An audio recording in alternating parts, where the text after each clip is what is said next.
Assalamualaikum warahmatullahi wabarakatuh. Saya Wela Andini Oktasari dari kelas 4C Manajemen Pendidikan Ekonomi. Baiklah, di sini saya akan menjelaskan tentang dampak pandemi COVID-19 terhadap peningkatan angka pengangguran di Indonesia.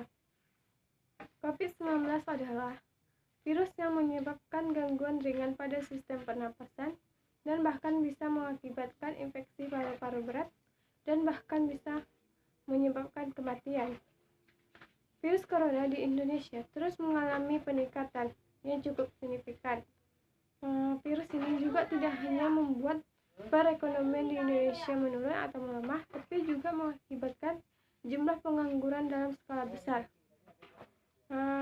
Penyebaran virus corona yang cepat dan luas ini mengakibatkan pemerintah harus mengambil tindakan tegas seperti melarang segala kegiatan atau aktivitas mengumpulkan orang-orang banyak. Seperti pada saat sekarang ini pemerintah melakukan atau meliburkan sekolah, melarang makan dan minum di tempat, dan pemerintah melarang atau menutup sebagian toko atau pabrik yang dapat menyebabkan penularan virus corona ini. Pengangguran di Indonesia yang selama ini mengalami penurunan dalam 5 tahun terakhir akan mengalami kenaikan jika skala COVID-19 ini semakin meningkat. Akan bertambah 2,90 juta orang atau juga bisa lebih meningkat, bisa mencapai 5,20 juta orang.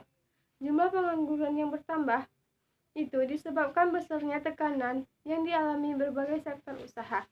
Meningkatnya angka pengangguran di Indonesia bisa memberikan dampak yang luar biasa besar pada masa yang akan datang.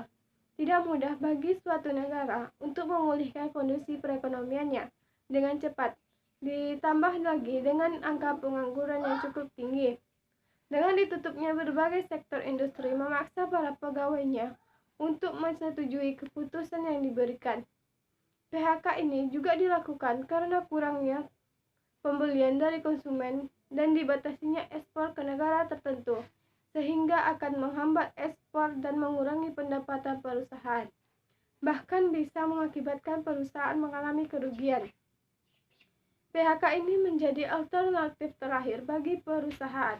Sebelum memutuskan untuk melakukan PHK, perusahaan sudah melakukan tindakan seperti mengurangi upah atau fasilitas pekerja tingkat atas seperti manajer dan direktur. Bahkan juga mengurangi jam kerja, membatasi atau menghapus jam lembur, bahkan mengurangi hari kerja, atau meliburkan atau merumahkan pekerja secara bergilir sampai waktu yang tidak ditentukan. Namun, dengan semakin meningkatnya tingkat penyebaran virus COVID-19 ini memaksa para pengusaha untuk memilih opsi terakhir, yaitu PHK, karena tidak ada pemasukan yang dihasilkan untuk bisa memberi gaji atau tunjangan kepada para pegawainya. Jika melihat kemungkinan terburuk dengan penanganan yang tidak tepat, tingkat pengangguran yang tinggi dan dapat mengakibatkan angka kemiskinan dan tidak adanya lapangan pekerjaan, bisa timbul masalah lain yang lebih besar, yaitu kelaparan. Jika tidak ditangani dengan baik, dapat menimbulkan masalah baru yang lebih serius lagi, seperti pencurian, perampokan, dan kriminalitas. Hal ini terjadi karena tidak ada cara lain yang dapat seseorang lakukan untuk memenuhi kebutuhannya agar tetap bisa hidup. Baiklah, sekian dari saya. Assalamualaikum warahmatullahi wabarakatuh.